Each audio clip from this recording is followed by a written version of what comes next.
Graça e paz, queridos. Amém?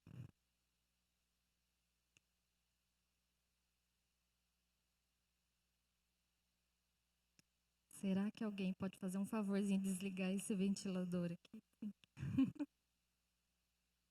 Aqui, quando a gente ministra, a gente fala, a Carol sempre fala, né? Leandro, pode ficar com ele todo virado para você, não é? As meninas correm do ventilador. E ontem a gente estava até brincando, a gente estava no carro e o Leandro até falou, não precisava ter saída do ar-condicionado desse lado aqui do passageiro. Mulher não gosta de ar-condicionado, devia ser tudo para os homens, né? Virado tudo para os homens.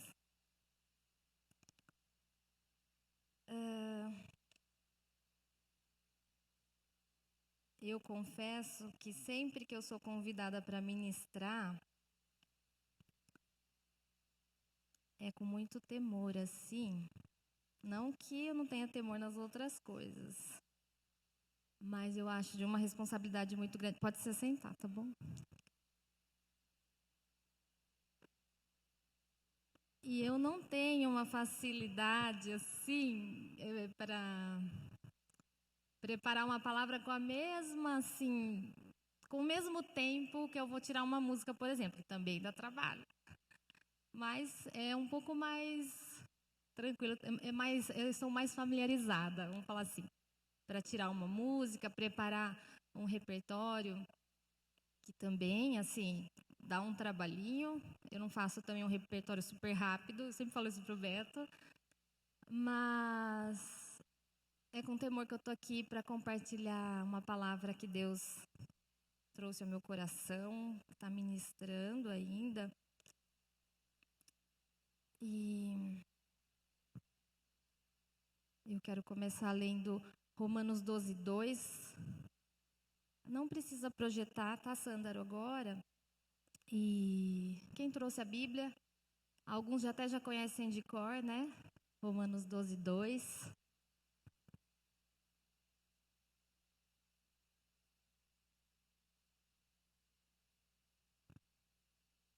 E não sede conformados com este mundo, mas sede transformados pela renovação do vosso entendimento, para que experimenteis qual seja a boa,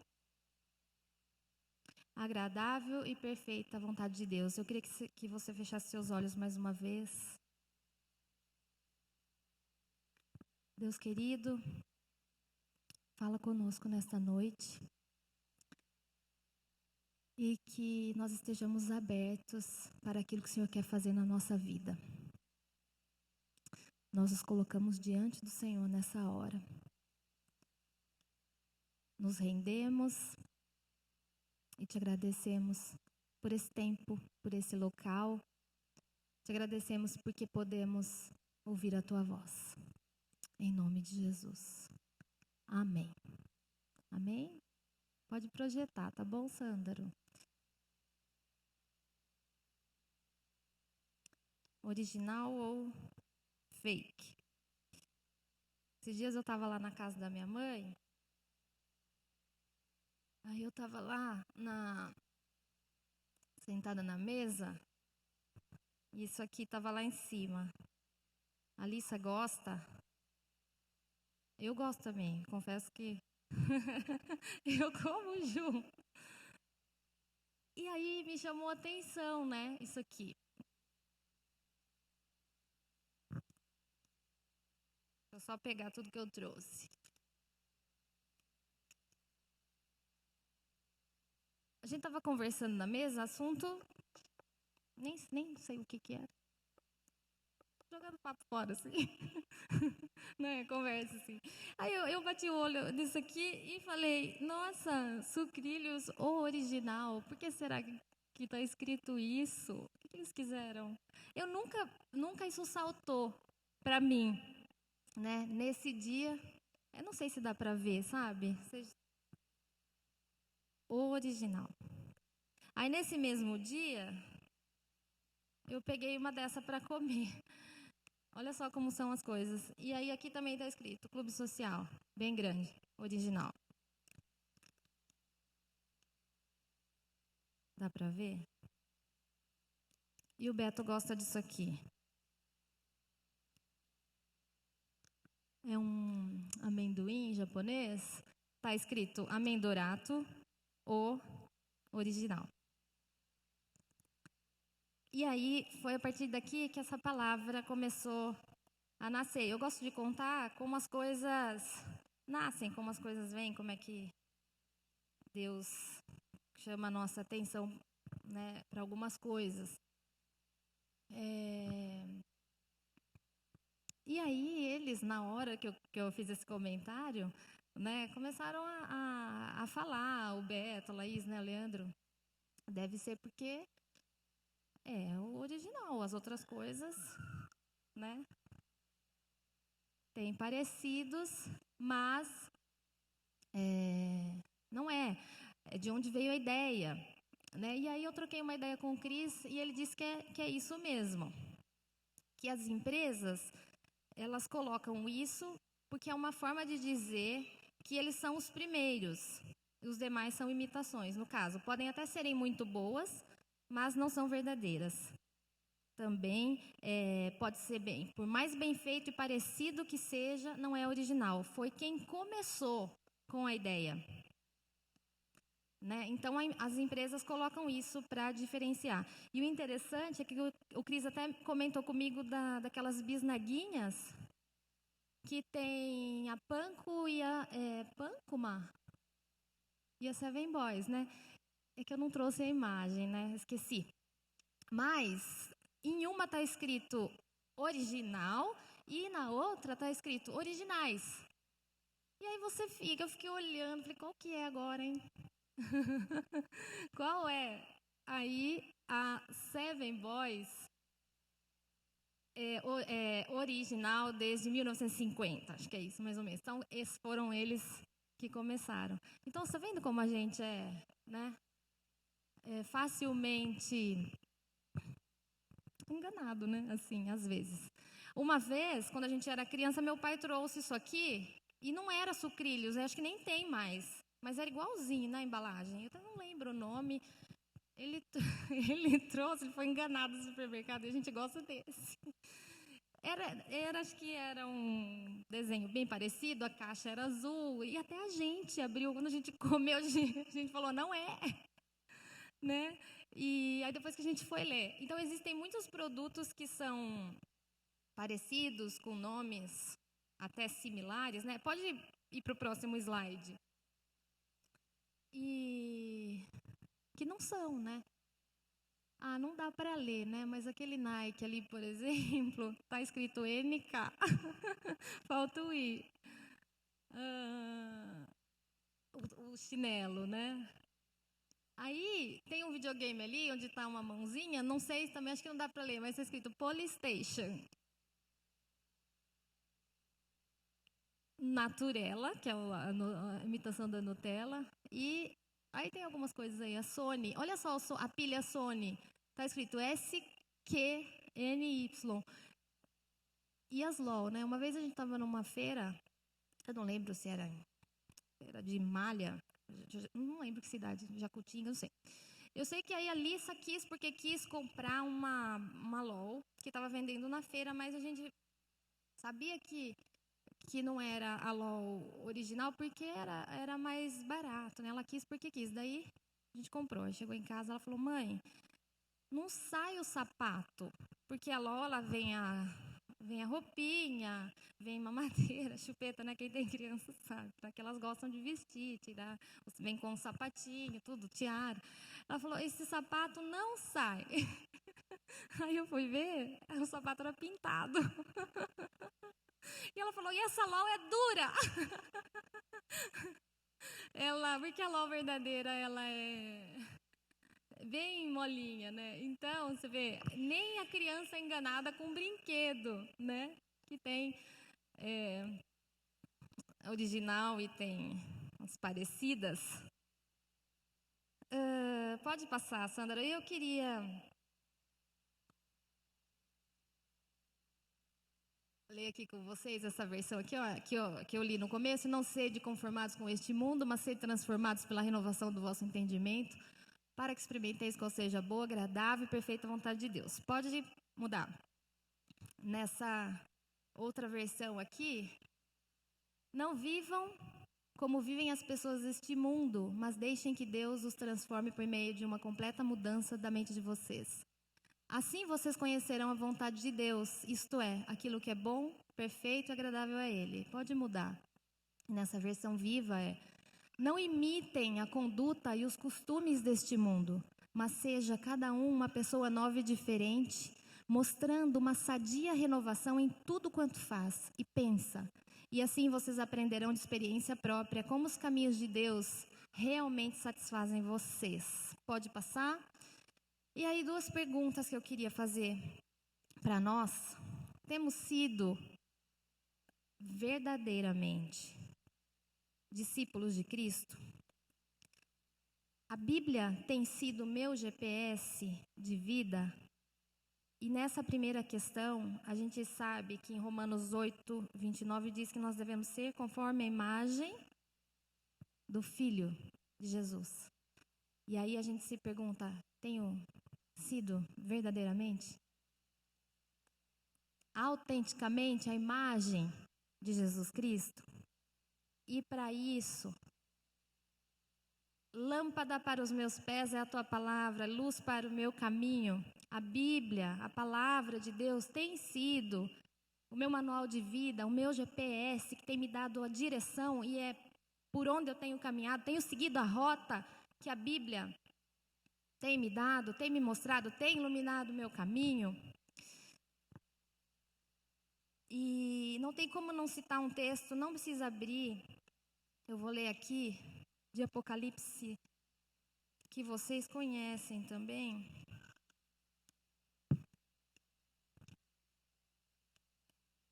Eu vou ler bastante texto, tá? Mas não se preocupe. Apocalipse 3.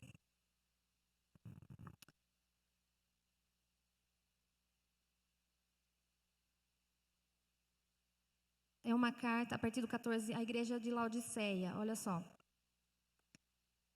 Essas coisas diz o amém, a testemunha fiel e verdadeira, o princípio da criação de Deus. Conheço as tuas obras, que nem és frio nem quente. Quem deras fosse frio ou quente.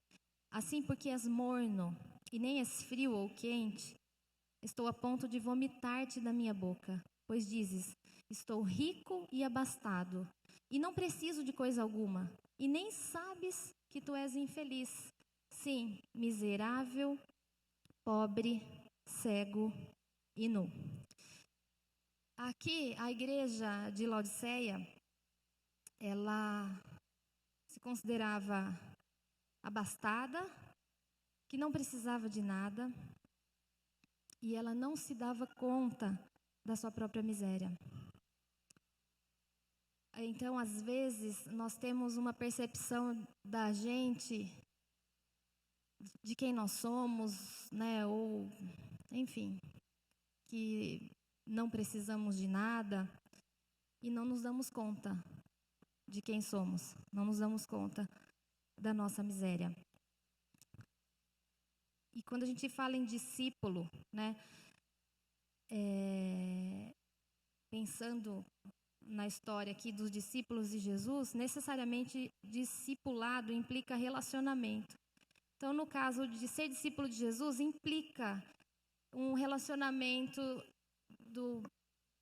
com Jesus, né? De estar sob a instrução do mestre. E implica compromisso, sinceridade, lealdade. Tá? Pode passar. E o Beto fez para mim. Ele que montou para mim os slides, né? Eu agradeço ele aqui publicamente. Ele me ajuda muito. E ele montou para mim essa linha que eu pedi para ele montar. Há uns anos atrás eu li um livro que chama Descontentamento Santo, é do Bill Hybels. Não é sobre esse assunto, mas essa linha estava desenhada lá. Eu não tenho mais esse livro, mas nunca mais saiu essa imagem da minha cabeça. Eu acho que ela está assim lá no livro. Essa linha representa a nossa linha do tempo. E as linhas verticais são os nossos anos de vida. A cruz é o momento em que Cristo entrou na nossa vida e a gente decidiu, a partir desse momento, ter um novo estilo de vida, uma nova forma de viver. E a partir dali, até que Jesus volte, como é que a gente tem vivido, né? Então, essa linha sempre está na minha mente, eu sempre fico pensando como é que era antes de Cristo e como é que eu tenho levado a minha vida após Cristo ter entrado na minha vida. E quando a gente pensa em Jesus, na história da humanidade, a gente sabe que ele mudou a direção da história. Ele mudou os paradigmas da humanidade. Hoje a história se conta a partir do nascimento de Jesus e foi dividida em antes e depois de Cristo. E ele mudou a história com seu comportamento amoroso, manso, com suas mensagens de esperança, e ele impactou até os homens mais cultos de sua época. E aí eu quero te perguntar como é que tem sido a sua história a partir do momento em que você o convidou para fazer parte dela. Se a sua história também pode ser contada, como é que ela era antes de Cristo e depois? Assim como ele mudou a direção da história com o nascimento e a passagem dele aqui, ele mudou a direção da sua vida quando ele entrou no seu coração, quando você o aceitou? Para que direção ele mudou? Pode passar, Sandro. E aí, Paulo, quando ele escreveu aos Romanos, e não sede conformados com este mundo, mas sede transformados pela renovação do vosso entendimento, para que experimenteis qual seja a boa, agradável e perfeita vontade de Deus, ele está nos fazendo um convite, assim, ao inconformismo. Essa palavra aqui, renovação, mas sede transformados pela renovação, no grego, nesse texto aí de Romanos, é anakainosis, está escrito ali pequenininho. Essa palavra está derivada desse termo aí. O que significa? Restauração, transformação, mudança completa para melhor, um ajuste de visão moral e espiritual de uma pessoa. É uma revolução. Então, a gente precisa passar por esse processo de renovação, mas para isso a gente precisa ter uma postura de inconformismo. É isso que Paulo tá dizendo. É uma postura de inconformismo ao quê? Com este mundo, que é a cultura vigente. É isso que ele estava querendo dizer, a cultura circundante, o que está à sua volta. E aí eu fiquei pensando, né, que tem várias características de um discípulo, mas eu quero falar dessa, que um discípulo verdadeiro, autêntico, original, ele tem uma característica que é o inconformismo a este mundo. Ele não se conforma com este século, com a cultura vigente. Qual é a característica da nossa cultura hoje? Né? Então, a gente está inserido numa cultura, pode passar. Que cultura é essa? Né? A de Paulo tinha deles lá, mas vamos falar da nossa hoje, 2020 nós estamos, né? A nossa cultura é materialista, tem uma preocupação com as coisas materiais, valoriza o ter, e o Brasil está entre os países mais consumistas do mundo. A nossa cultura, ela é hedonista, ela valoriza e a busca pelo prazer parece ser o propósito maior. Né? E aí, por conta disso, a gente se torna receoso de sofrimento, de dor, de rejeição, de humilhação. E nós evitamos a todo custo entrar em contato com a nossa história, com o nosso passado, com as nossas feridas. E porque a gente só busca o prazer, a gente evita ao máximo entrar em contato com a nossa dor. Eu vejo muito isso no consultório, porque as pessoas chegam e falam aquilo que está incomodando, aquilo que gostaria que está buscando, né? Enfim. E quando começa o processo, que a gente sabe que a essência e o propósito da pessoa procurar uma psicoterapia, uma ajuda desse tipo, por exemplo, é a mudança. Só que ela quer remédio, vamos pensar assim. Ela quer que a mudança aconteça assim. E a mudança é um processo. Né? A gente sabe como é que é quando a gente faz uma mudança, quando a gente vai mudar de casa, quando a gente vai mudar alguma coisa no nosso guarda-roupa, em algum cômodo. Tem que tirar tudo, tem que bagunçar tudo. Fica uma desordem, não é? Incomoda.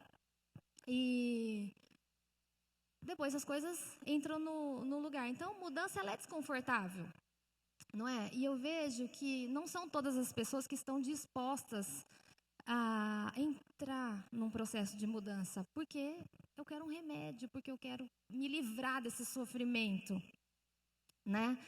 E muitas vezes não tomam a decisão de não quero entrar em contato com isso, eu não quero lidar com isso, né? Então isso faz parte já da nossa cultura, essa busca pelo prazer que a gente tem, a gente evita qualquer tipo de sofrimento, né? Então a gente se torna assim receoso de qualquer tipo de dor, rejeição, humilhação. E a nossa cultura é imediatista. A gente quer tudo ao mesmo tempo, a gente quer agora. As decisões são tomadas sem reflexões e a gente quer tudo agora, tudo na hora. A nossa cultura também ela é relativista. Tudo é relativo, não é? Depende do seu ponto de vista. Agora, fale para mim, qual é o conceito de pecado na nossa cultura? E é uma cultura narcisista. Na psicologia, narcisismo foi um nome dado por Freud. O Freud é o pai da psicologia. E ele estabeleceu esse nome para dizer sobre um amor exagerado do indivíduo por si mesmo. Então, sobretudo, por sua imagem. E existe um TPN, tem TPM, né? TPN, um transtorno de personalidade narcisista. Trata-se de uma condição mental em que as pessoas têm um senso inflado de sua própria importância, uma profunda necessidade de atenção e admiração excessivas, relacionamentos conturbados e falta de empatia pelos outros. Então, nós vivemos numa sociedade que não se importa com o outro e que escolhe não se relacionar. Nós somos convidados o tempo todo ao isolamento e à indiferença. É uma cultura que busca autorrealização, autossatisfação, e é por isso que a sociedade está tão enferma. Por isso que a gente tem pessoas tão doentes como estão agora. E talvez isso explique essa forma de viver, essa maneira de viver egoísta, explica muitas das enfermidades e da infelicidade da humanidade. E aí Paulo está dizendo isso. Não vos conformeis, que a gente tem que ter uma postura de inconformismo. Eu tenho que abater, resistir, ir contra, numa direção oposta a tudo que diz respeito à cultura que está à nossa volta. Será que a minha experiência espiritual não tem sido narcisista? Será que não estamos mais preocupados com a minha vida, com a minha bênção? E se a minha vida se tornar mais um subproduto dessa sociedade que a gente está inserido? Porque quando a gente está envolvido, próximo de alguém, pode perceber. Uma vez um colega meu falou, se eu ficar com uma pessoa que fala de um jeito, a hora que eu vejo, estou falando igual. Se a pessoa começa a falar de um outro sotaque, eu vejo, estou falando. Não é? Já aconteceu isso com vocês? Fica um pouco lá em Irati, né? A hora que a gente vem lá, a gente começa a falar cantado também, né? Que nem eles. E se você está no ambiente de uma pessoa que começa a falar alto, a hora que você vê, você está falando também, não é? Porque a gente começa a se moldar, né? Aquele ambiente, sem perceber. Então, se a nossa vida se tornar mais um subproduto da nossa sociedade, nós vamos perdendo essa possibilidade de relacionamento honesto, sincero, verdadeiro com o Senhor, com as pessoas. Porque numa sociedade que nem a nossa, que predomina a superficialidade, a gente tem a tendência de se comportar assim e ter um relacionamento, uma relação com as coisas, com as pessoas, com Deus, corre um sério risco e o perigo de se tornar assim também. E Deus vai se tornando distante e discreto. Vai-se o calor, vai-se a profundidade, vai-se a afetividade e a verdadeira comunhão. E se a nossa compreensão acerca de Deus for light, qual é a sua experiência, a sua compreensão acerca de Deus? Se for light, com baixos teores de relacionamento, de profundidade, de busca, de desejo por Deus, de conhecê-lo mais, seu relacionamento com as pessoas também vai ser assim. E nós não desfrutaremos do amor que Deus planejou e nós destruímos todo o potencial de uma vida abundante que Deus tem para nós. Pode passar, Sândaro. Então, são duas culturas que estão diante de nós. São dois sistemas de valores e a gente tem duas opções: conformismo ou inconformismo. Não tem como a gente fugir, porque a gente não consegue fugir desse mundo, ficar numa bolha. Então, ou eu estou conformado, moldado, super parecido com todo mundo, com a cultura que nos é imposta hoje, ou eu estou numa postura de inconformista, e aí é remar contra. É literalmente remar contra. E o caminho de Deus, Deus é muito educado, ele não impõe nada, ele apresenta, coloca diante de ti a bênção e a maldição, a vida e a morte, né? Escolhe a vida, não é? Escolhe a bênção, ele não impõe, é nós que escolhemos. Agora, a nossa cultura hoje impõe muita coisa, sem a gente perceber. Como é que é quando você está digitando ou pesquisou uma coisa, você está querendo ou precisando comprar, de repente já começa a aparecer tudo ali, ó. Várias coisas na lateral ali do computador, não é? Eu não sei o que é isso no marketing, mas se você está vendo sapato, só vai aparecer sapato, não é?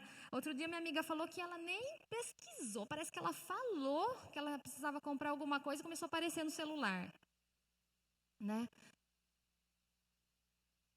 Então, se a gente pensar bem, a cultura do nosso mundo, ela sim impõe as coisas pra gente.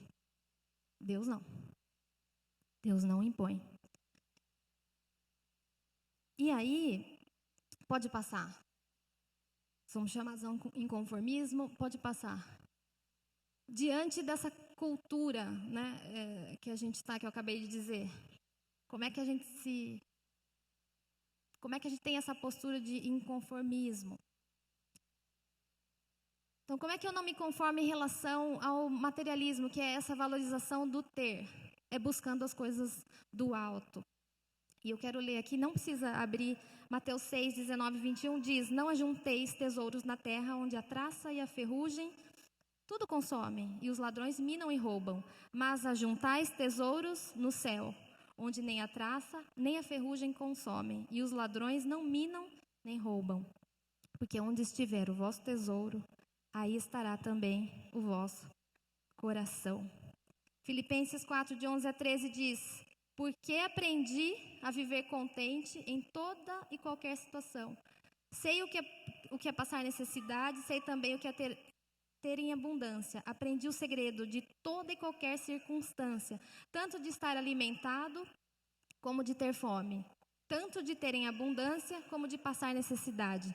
Tudo posso naquele que me fortalece.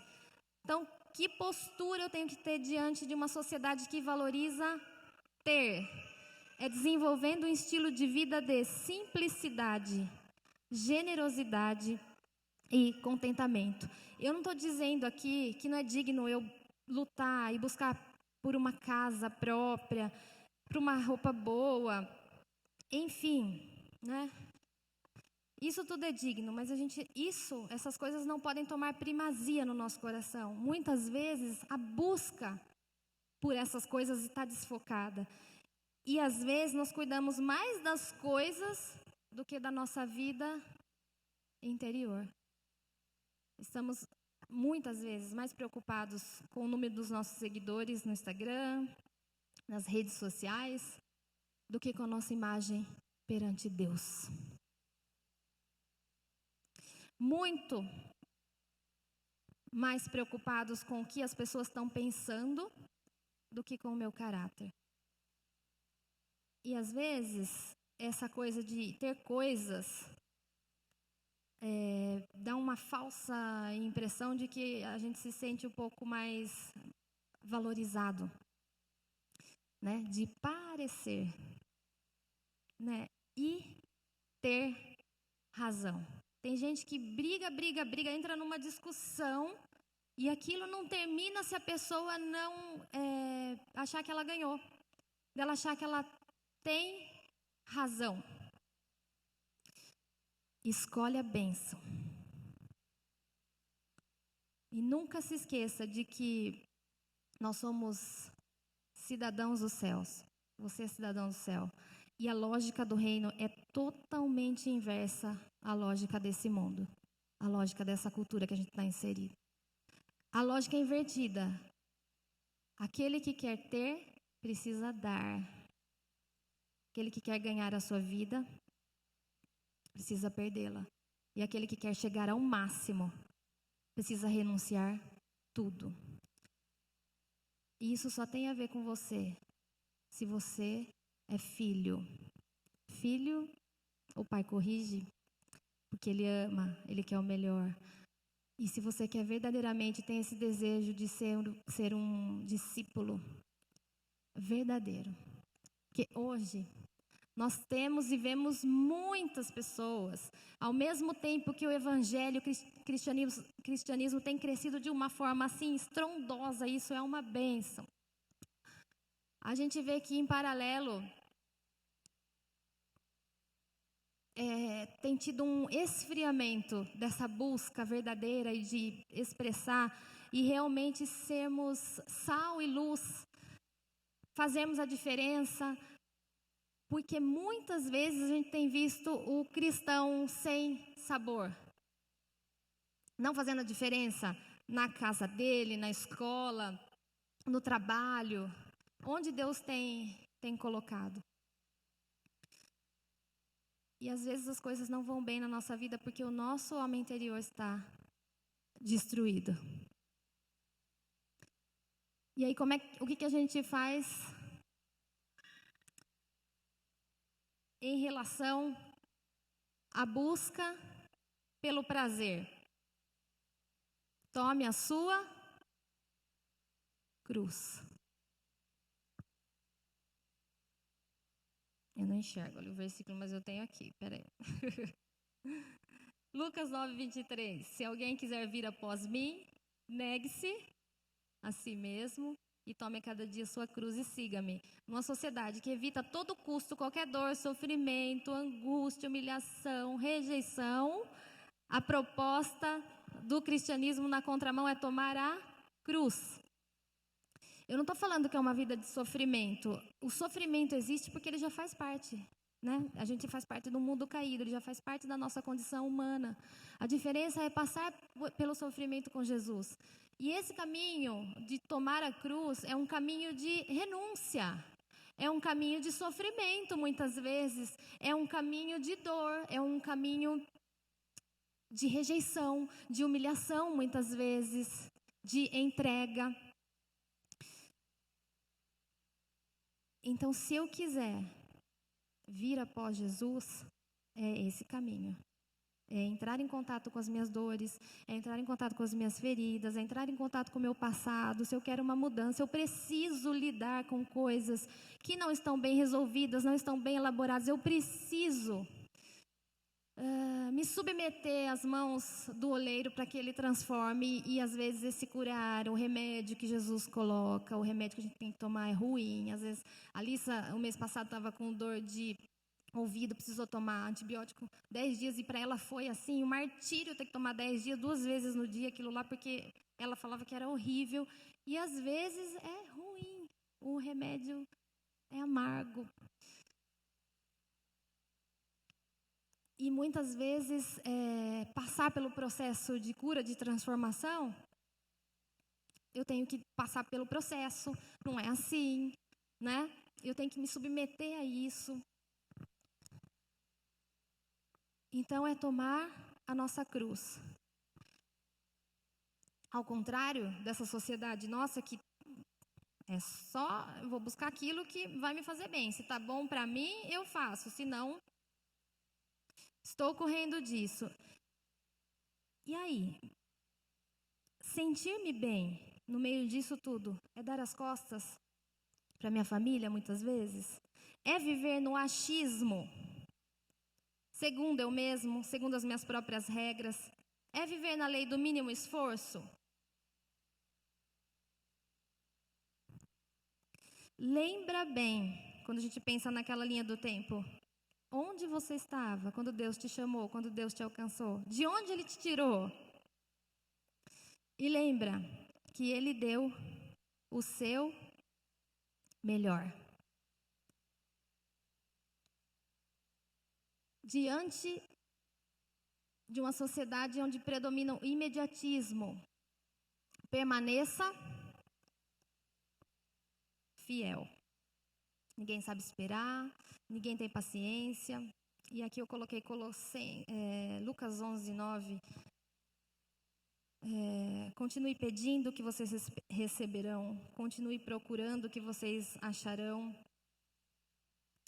Bata bastante que a porta se abrirá. É aquele versículo do batei. E vocês acharão, busquem, vocês encontrarão. E quando a gente pensa nesse versículo, só pede quem é servo. Bate aquele que precisa. E aí essa versão que eu li agora, fala, continue pedindo, continue procurando. Ou seja, está falando de uma perseverança, de eu persistir, de eu perseverar, de eu permanecer fiel. E não é até amanhã, até domingo, que eu vou ser fiel. Muitas vezes, qualquer probleminha, qualquer desafio, a pessoa dá as costas para Deus. Eu quero abandonar tudo, eu vou abandonar a célula, eu vou abandonar a igreja, ou eu não quero mais continuar casado. Qualquer probleminha, a pessoa já quer desistir. E a Bíblia diz que até quando eu preciso ser fiel? Até a morte. Até a morte. A nossa sociedade é tão imediatista, gente, que você não pode demorar para responder um WhatsApp que as pessoas já ficam desesperadas, né? Eu tenho 2 celulares, um profissional e um pessoal. Só que muitas pessoas têm o meu pessoal. E às vezes eu entro rapidinho, ou porque eu preciso responder alguma coisa muito pontual, resolver alguma coisa, e tem alguma mensagem de alguém sobre trabalho, geralmente, paciente. E aí, viu que eu entrei, porque eu não tirei aquela, eu não sei como fala, aquela possibilidade que vê o dia, a hora, a última vez que você entrou, o meu lá todo mundo sabe qual foi a última vez que eu visualizei. E eu não posso entrar, se tiver pergunta lá, mensagem, a pessoa já começa com 1000 interrogações, tem um monte de interrogação. E a pessoa te mandando mensagem faz 5 minutos. E por aí a gente vê o quanto somos imediatistas. Tem que ser agora, não é? Tudo tem que ser para já, principalmente quem trabalha com vendas, com marketing, essas coisas, eles precisam responder rápido, senão perde, né?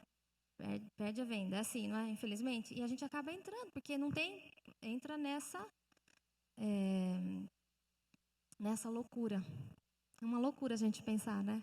A sociedade que a gente faz parte. E Deus valoriza o processo. E aí o próximo, como é que a gente combate o relativismo? Que tudo depende do ponto de vista. A gente responde com o quê? Máxima. O que está escrito ali? Obediência. Lucas 6,46 diz: E por que me chamais Senhor, Senhor, e não fazes o que eu digo? Todo mundo faz, não tem problema.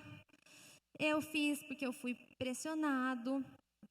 E aí, o pecado deixa de ser ofensa contra Deus e nos vemos como vítimas. Pecado é ofensa contra Deus. Na sociedade relativista, Eu sou vítima. Eu fui obrigado, eu fui pressionado, não tem problema.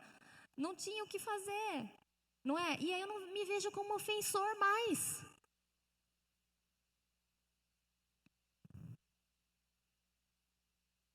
E isso é muito triste. Quando eu passo a me considerar como vítima. E diante do narcisismo, nós devemos ser a comunidade do amor. Lucas 10, 27. Eu estou compartilhando essa palavra, eu disse que é com muito temor. Eu não quero gerar peso, não é acusação. Não estou aqui para julgar, nem para trazer acusação para ninguém. Deus conhece, assim, o meu coração, mas o intuito aqui é derramar o nosso coração diante de Deus e permitir que, se eu tivesse coração em alguma dessas áreas, ou estiver seriamente correndo esse risco de não estar sendo um discípulo verdadeiro, original e autêntico, que Deus transforme o nosso coração. Esse é o nosso objetivo. E diante do narcisismo, nós precisamos ser uma comunidade do amor. Lucas 10, 27 diz: ame o Senhor, o seu Deus, de todo o seu coração, de toda a sua alma, de todas as suas forças, de todo o seu entendimento. E ame ao seu próximo como a si mesmo.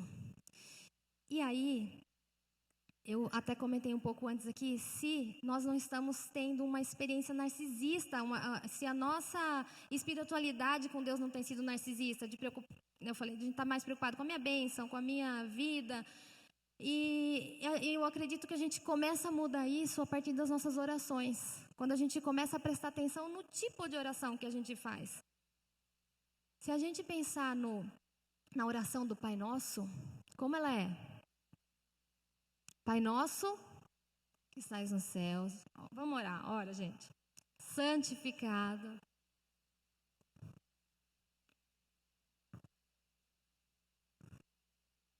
Vontade. Assim, como o pão nosso. Perdoa as nossas, assim como nós perdoamos. E não nos dê, mas livra-nos do mal. Amém. Tem meu? É meu? É meu? É teu? Não? Nossas ofensas. Começar a mudar a nossa linguagem de oração.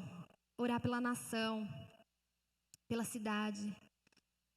E aí as outras coisas começaram a mudar. Começar a mudar a nossa linguagem. A Bíblia diz que enquanto Jó orava pelos amigos, Deus acrescentava e restituía tudo em dobro que antes que ele tinha perdido.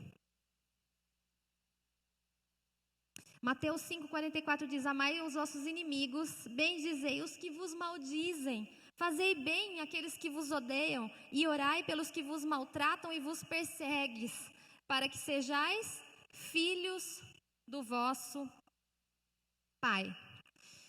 Para ser comunidade do amor, você precisa se envolver, você precisa aquecer o seu coração, você precisa se envolver com o reino e você terá acrescentado todas as coisas na sua vida.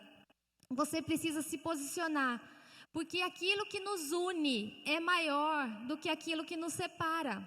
Existe um propósito maior do que nós, e o reino precisa começar primeiro dentro de nós, aqui dentro, porque a partir disso, aonde eu chegar, o reino de Deus vai chegar.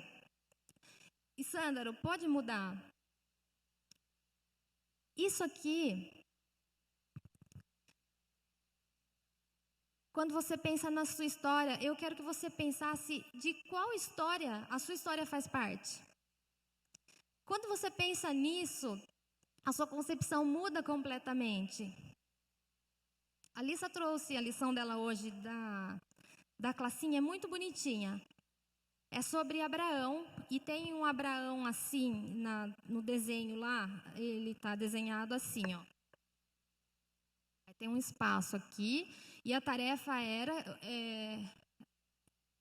eu não lembro como estava escrito, mas era assim, para ela desenhar o que Deus disse para ele, como é que seria a descendência. Ela teria que desenhar, seria como o quê? As estrelas do céu. Então ela teria que desenhar as estrelas e embaixo, na frente de Abraão, a família dela. Então ela desenhou a gente.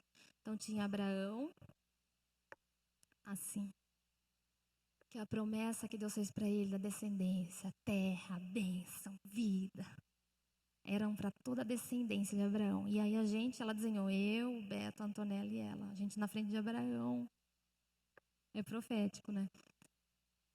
Nós fazemos parte dessa história.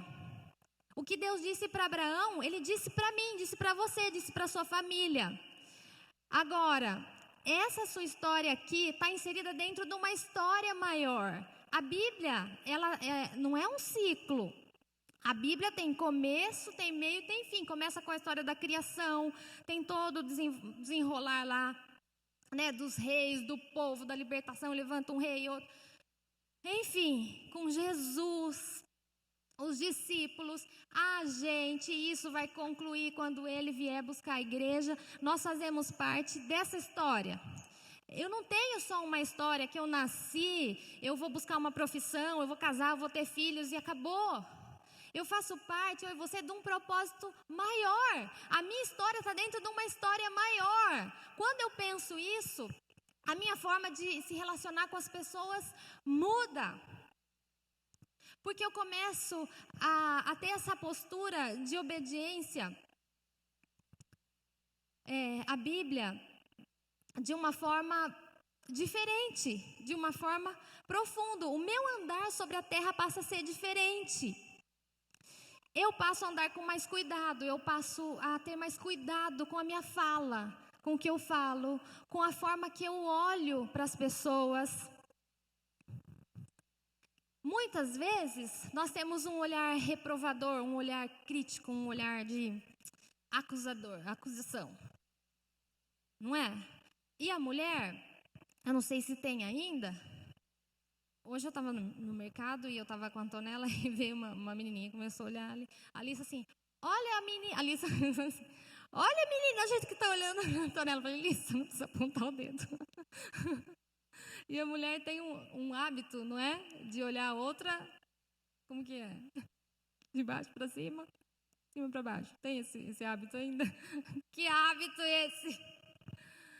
Agora pensa se Deus resolve dar esse olhar pra gente. Acho que ele nem não começa nem de cima. Se ele der um olhar, pronto, gente. Como diz a Alissa, já era. Né, Bruno? Já era, gente. Muda a minha forma de me relacionar com cunhados. E eu amo o meu, né? Né, Leandro? Com sogra, com sogro. Isso muda. Com os meus irmãos. Tem diferenças? Tem as nossas diferenças? Tem. Mas muda. A gente precisa ser curado disso, do olhar invejoso, de um olhar que quer detonar o próximo.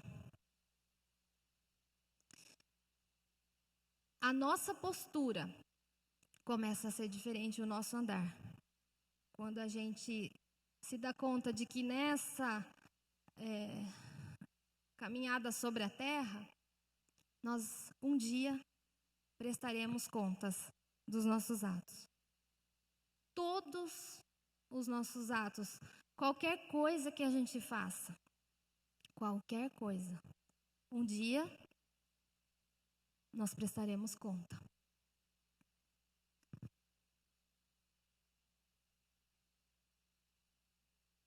Sandra, só volta um. Então, enquanto a valorização do ter, eu queria que você lesse isso em voz alta. Busque as coisas do alto. Diga isso. Contra a busca pelo prazer. Tome a sua cruz. Contra o imediatismo, permaneça fiel. Contra o relativismo, máxima. Narcisismo, devemos ser a comunidade do amor. É tempo de corrigirmos a rota, de voltar para o plano, propósito original. Nós somos confrontados e só depois nós somos transformados. E o chamado de Jesus para nós discípulos, que envolve tomar a cruz da obediência, né, que a gente já falou, da rejeição, do sofrimento, do lavar os pés uns dos outros, não é um caminho fácil, não é. Mas é um caminho que conduz à vida. Aliás, a verdadeira vida, ela está em Jesus Cristo. E é um caminho libertador. É nesse caminho que a gente encontra a cura. E coloca o versículo de novo, não sei onde está aí, Sândaro, não vos conformeis. Olha lá. E é nesse caminho, se eu tenho essa postura de inconformismo, né, contra essa cultura, esse mundo, e me permitir ser transformado pela renovação, mudança de rota, de direção, né, do meu entendimento, é nesse caminho que eu vou experimentar qual é a boa, agradável e perfeita vontade de Deus. Fora disso, a gente experimenta sofrimento e infelicidade. Toda vez que a gente está fora do propósito, você já viu quando as pessoas estão trabalhando numa coisa que não gosta, fazendo uma coisa que não está, a pessoa fala, estou me sentindo, como é que as pessoas falam? Não me sinto realizado. Então, toda vez que a pessoa está fora do propósito, daquilo que ela nasceu para ser, ela se sente infeliz, ela sofre e ela adoece. Existe um plano, um propósito original de Deus para nós, de conduta, de vida, de como a gente tem que viver. A Bíblia descreve isso muito bem. E se a gente está fora, né, não vive dentro desse propósito, a gente experimenta sofrimento, a gente experimenta tristeza, infelicidade. Por isso a sociedade está tão doente hoje.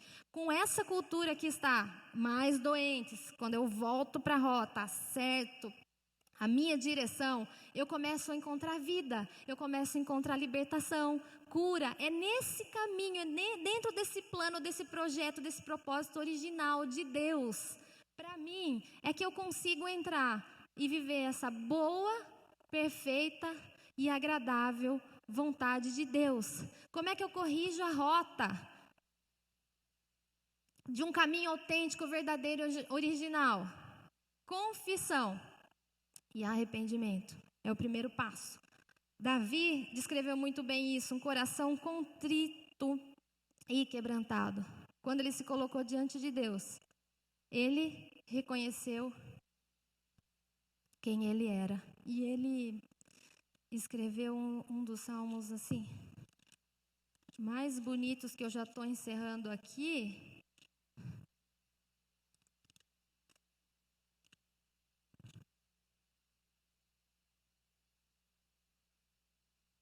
Que é o Salmo 51. Ele diz: compadece de mim, ó Deus, segundo a tua benignidade, segundo a multidão das tuas misericórdias. Apaga as minhas transgressões. Lava-me completamente da minha iniquidade. Purifica-me do meu pecado, pois eu conheço as minhas transgressões e o meu pecado está sempre diante de mim. Pequei contra ti e contra ti somente fiz o que é mal perante os teus olhos, de maneira que serás tido por justo no teu falar e puro no teu julgar. Versículo 10: cria em mim, ó Deus, um coração puro e renova dentro de mim um espírito inabalável. Não me repulses da tua presença, nem retires de mim o teu Espírito Santo.